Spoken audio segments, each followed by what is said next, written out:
Trump can have a demeanor that does put off voters, and also because I think that Biden could have a good night because expectations have been placed pretty low, including by Donald Trump over the last several months, depicting him as feeble and mentally lacking the acuity to be president. So if Biden shows up and does as he did at the State of the Union address, voters may say, yeah, he looks like he's fit for another 4 years.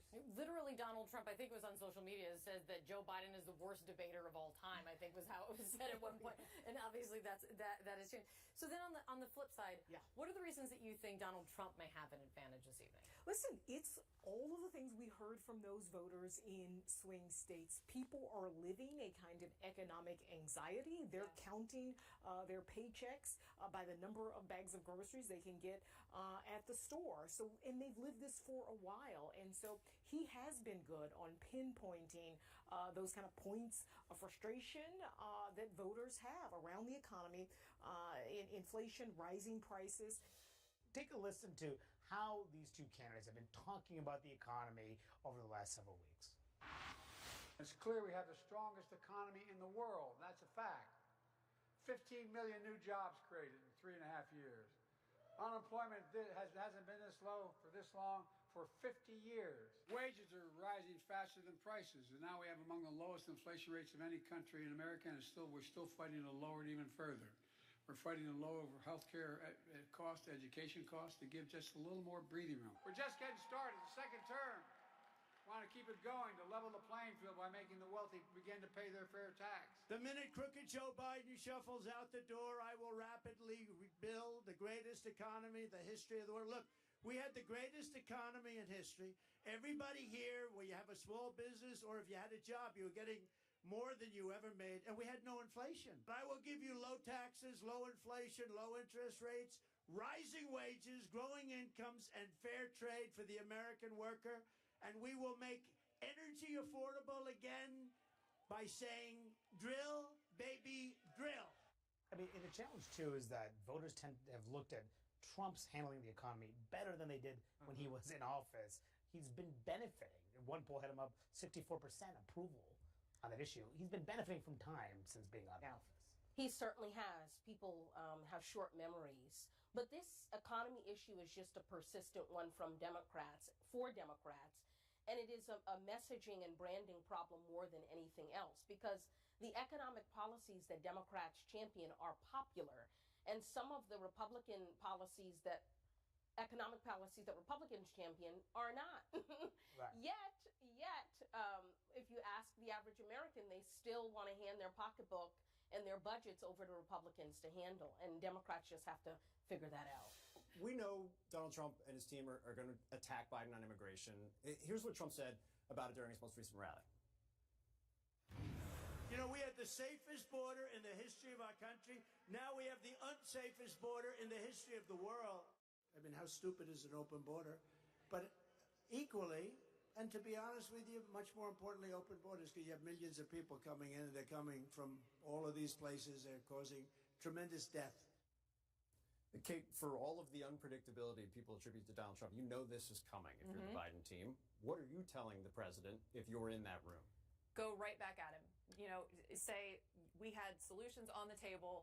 You threw them aside. You said you'd rather have this as a political issue. I think there is a lot of purchase for Biden in that argument. I don't think he should be, feel like he needs to be back on his heels on this. I think he can certainly and should talk about what he's done, the steps that he's taken over the last few months in particular.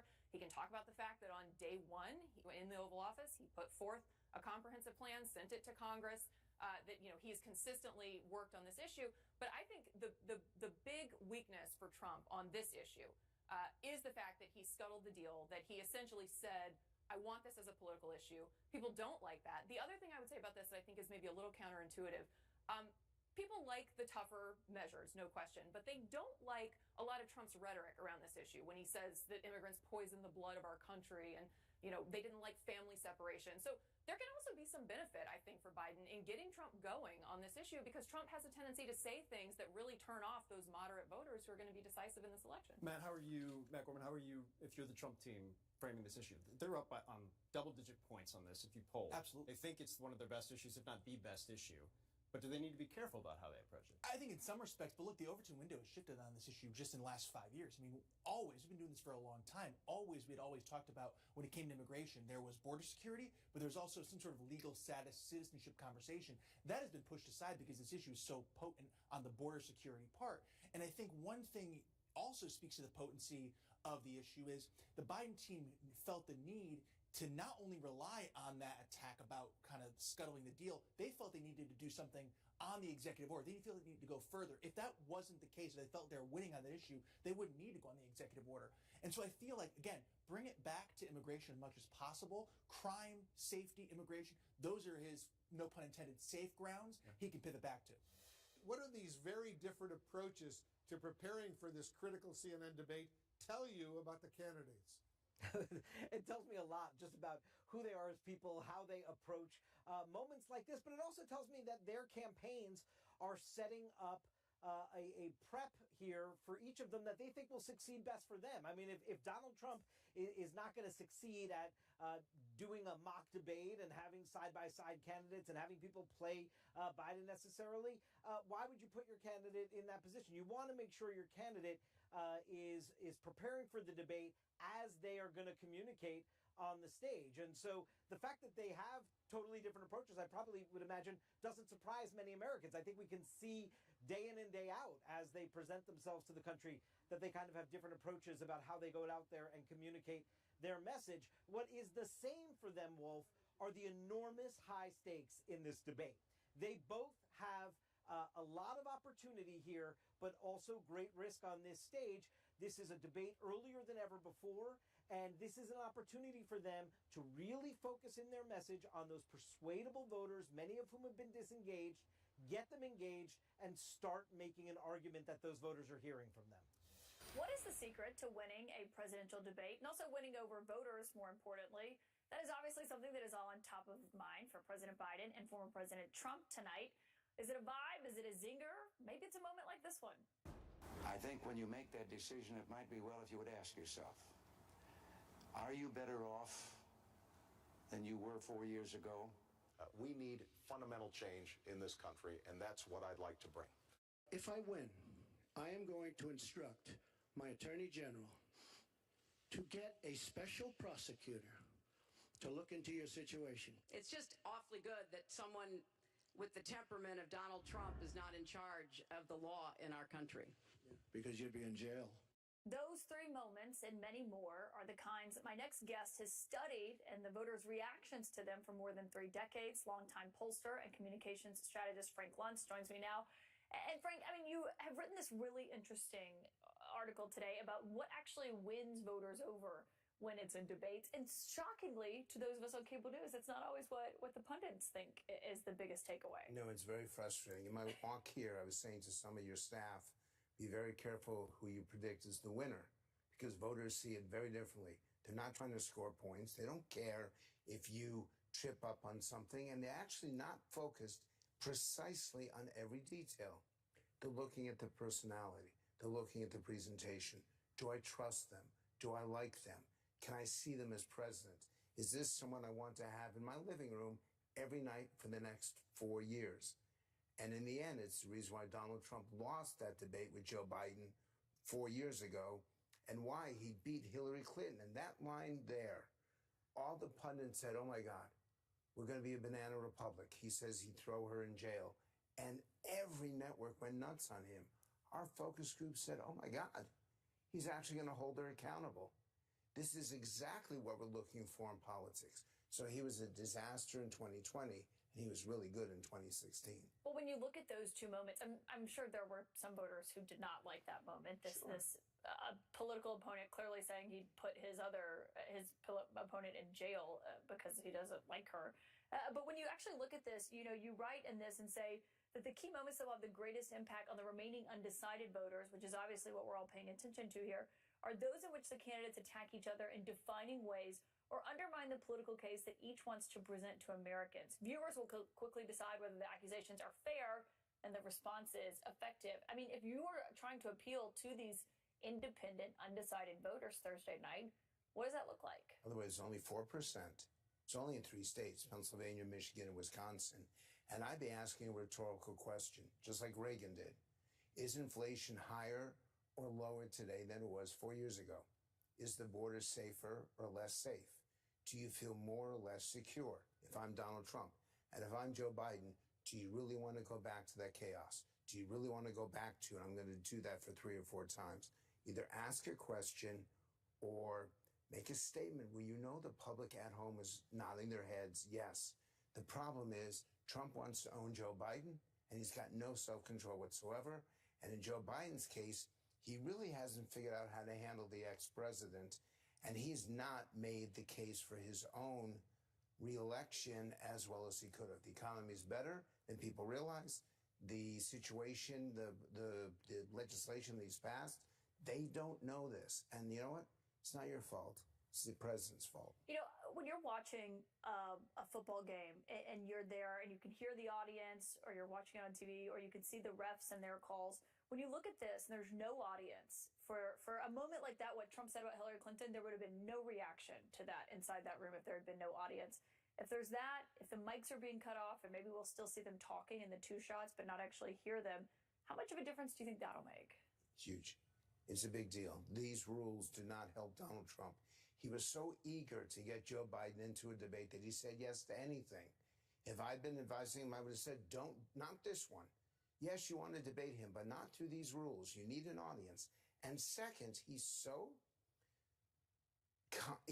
He has no faith in Biden even being able to complete a sentence. So week after week, he made fun of him, and now he's trying to reverse that. Now he's trying to raise expectations. It doesn't work. If you tell people for months, this guy can't complete a sentence. Yeah, with a week to go, and you're saying, Exactly. oh, he's going to be formidable, or this year's, you know, he's going to be jacked up on drugs was 2020's, oh, he's going to have an earpiece, both ridiculous accusations. The other thing, though, is these 2 men are probably the best known politicians in U.S. history. To see them go up on the stage, everyone knows everything about them.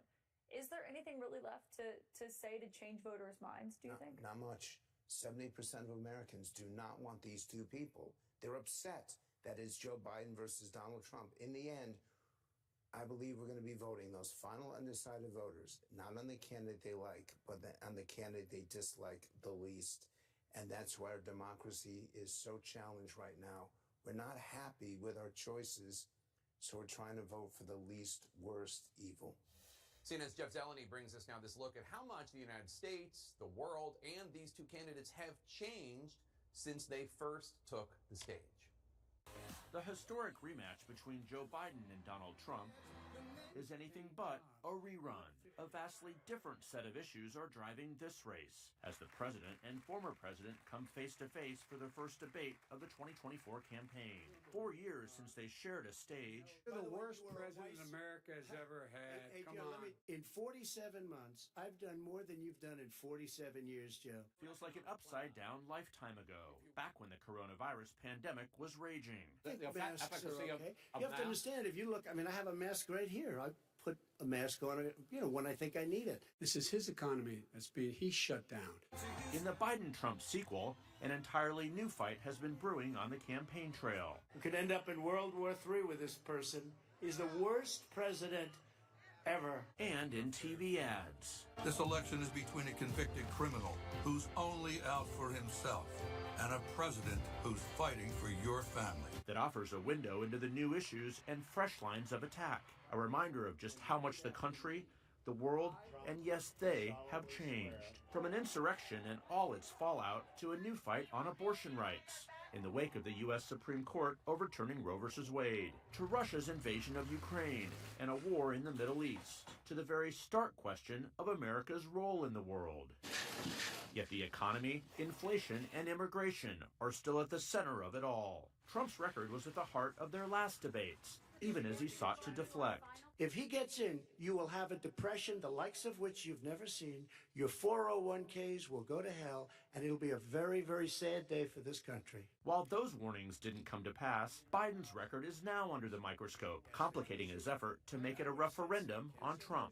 The fact is that everything he's saying so far is simply a lie. I'm not here to call out his lies. Everybody knows he's a liar. And America's oldest presidential candidates are even older. Trump 78, Biden 81, with age and fitness for office now a central issue in the race.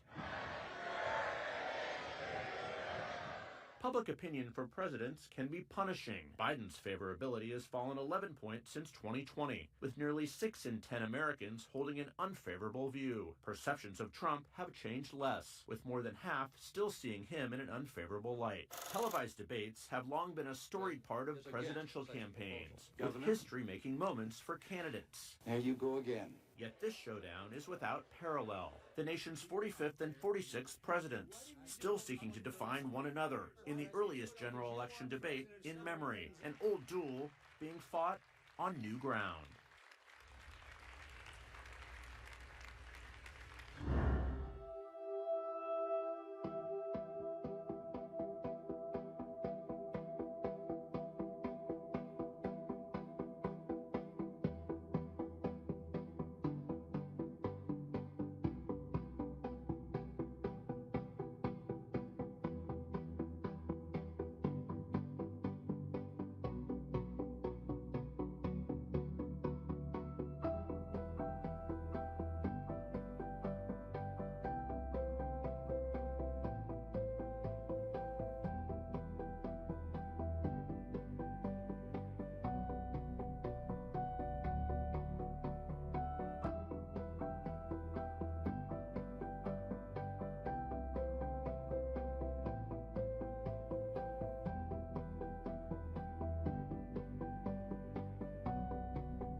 We're live from Georgia, a key battleground state in the race for the White House. In just moments, the current U.S. president will debate the former U.S. president as their party's presumptive nominees, a first in American history.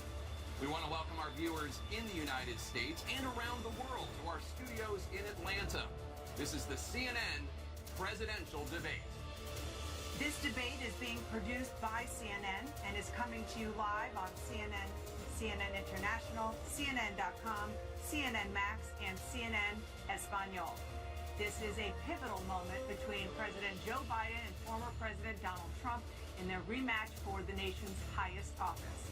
Each will make his case to the American people with just over 4 months until Election Day. Good evening, I'm Dana Bash, anchor of CNN's Inside Politics and co-anchor of State of the Union. I'm Jake Tapper, anchor of CNN's The Lead and co-anchor of State of the Union. Dana and I will co-moderate this evening. Our job is to facilitate a debate between the two candidates tonight. Before we introduce them, we want to share the rules of the debate with the audience at home. Former President Trump will be on the left side of the screen. President Biden will be appearing on the right. A coin toss determines their positions. Each candidate will have 2 minutes to answer a question and 1 minute each for responses and rebuttals. An additional minute for follow-up, clarification, or response is at the moderator's discretion. When it's time for a candidate to speak, his microphone will be turned on and his opponent's microphone will be turned off. Should a candidate interrupt when his microphone is muted, he will be difficult to understand for viewers at home. At the end of the debate, each candidate will get 2 minutes for closing statements. There is no studio audience tonight. Pre-written notes, props, or contact with campaign staff are not permitted during the debate. By accepting our invitation to debate, both candidates and their campaigns agreed to accept these rules. Now, please welcome the 46th President of the United States, Joe Biden. How are you?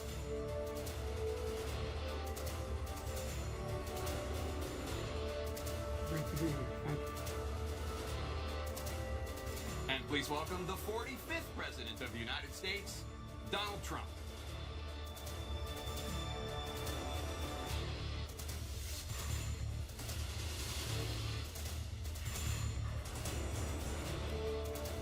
Gentlemen, thanks so much for being here. Let's begin the debate, and let's start with the issue that voters consistently say is their top concern, the economy.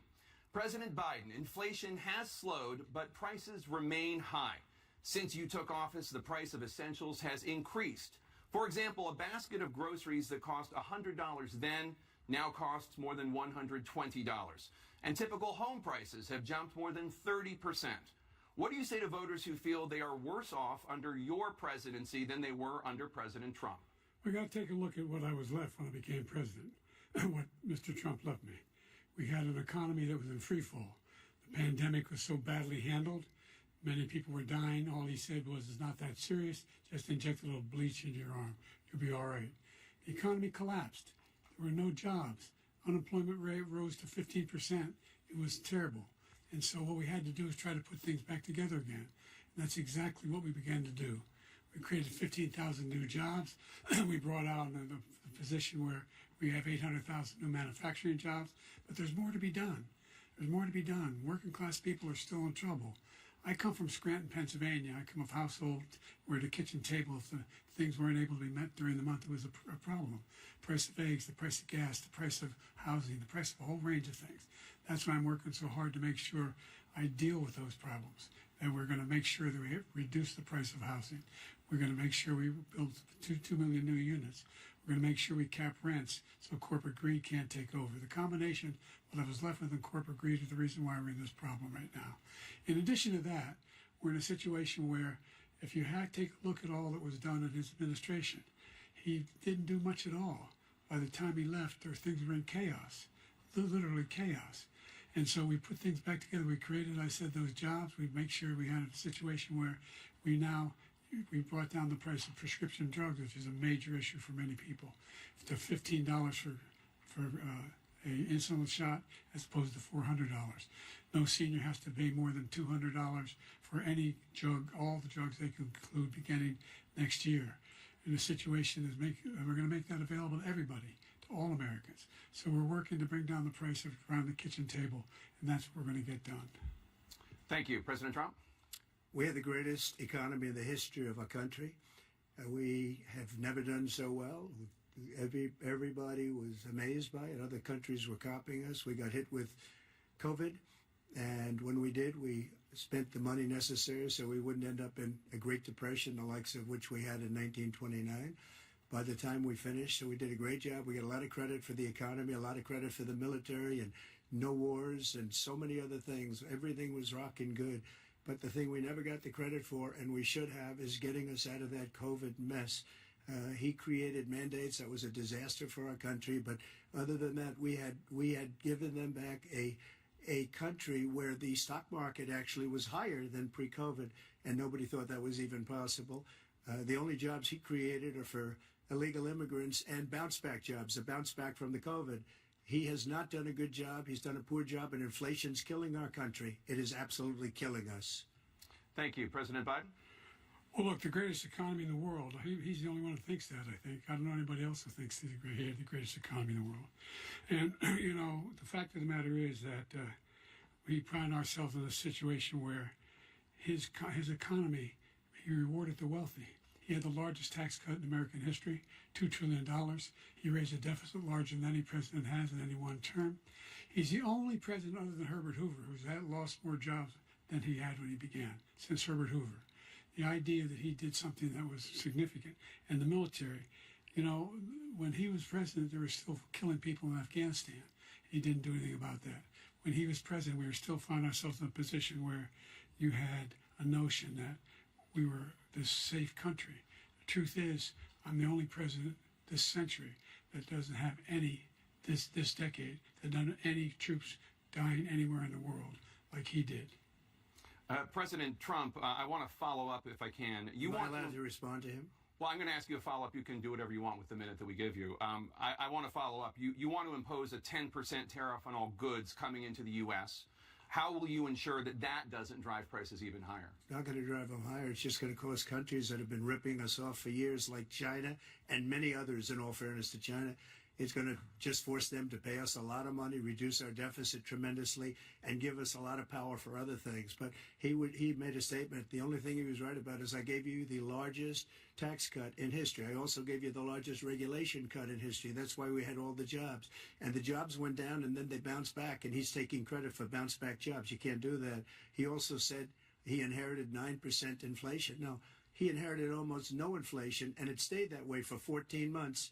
And then it blew up under his leadership because they spent money like a bunch of people that didn't know what they were doing, and they don't know what they were doing. It was the worst, probably the worst administration in history. There's never been. And as far as Afghanistan is concerned, I was getting out of Afghanistan, but we were getting out with dignity, with strength, with power. He got out. It was the most embarrassing day in the history of our country's life. President Trump, over the last 8 years, under both of your administrations, the national debt soared to record highs. And according to a new nonpartisan analysis, President Trump, your administration approved $8.4 trillion in new debt. Well, so far, President Biden, you've approved $4.3 trillion in new debt. So, former President Trump, many of the tax cuts that you signed into law are set to expire next year. You want to extend them and go even further, you say.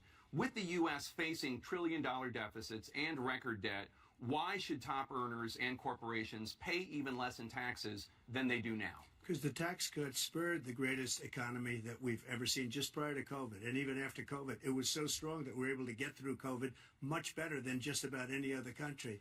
But we spurred, that tax spurred. Now, when we cut the taxes, as an example, the corporate tax was cut down to 21% from 39%, plus beyond that. We took in more revenue with much less tax, and companies were bringing back trillions of dollars back into our country.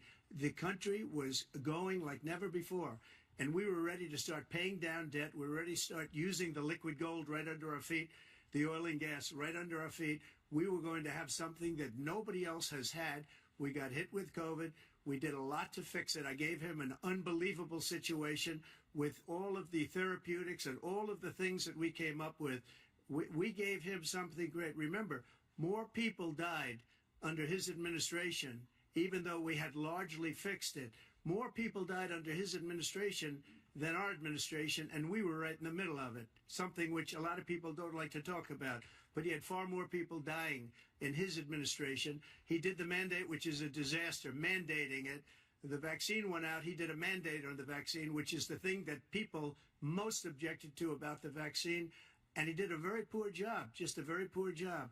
And I will tell you, not only poor there, but throughout the entire world, we're no longer respected as a country. They don't respect our leadership.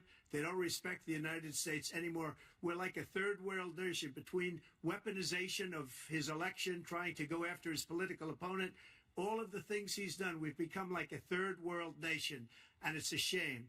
The damage he's done to our country. And I'd love to ask him, and will, why he allowed millions of people to come in here from prisons, jails, and mental institutions to come into our country and destroy our country. President Trump, we will get to immigration later in this block. President Biden, I want to give you an opportunity to respond to this question about the national debt. He had the largest national debt of any president in a four-year period, number one. Number two, that $2 trillion tax cut benefited the very wealthy. What I'm going to do is fix the tax system. For example, we have 1,000 trillionaires in America. Billionaires in America. And what's happening? They're in a situation where they, in fact, pay 8.2% in taxes. If they just paid 24% or 25%, either one of those numbers, they'd raise $500 billion, I should say, in a 10-year period.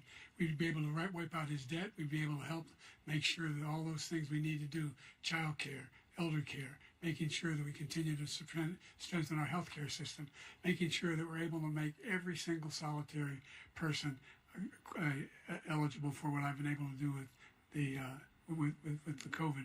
With dealing with everything we have to do with.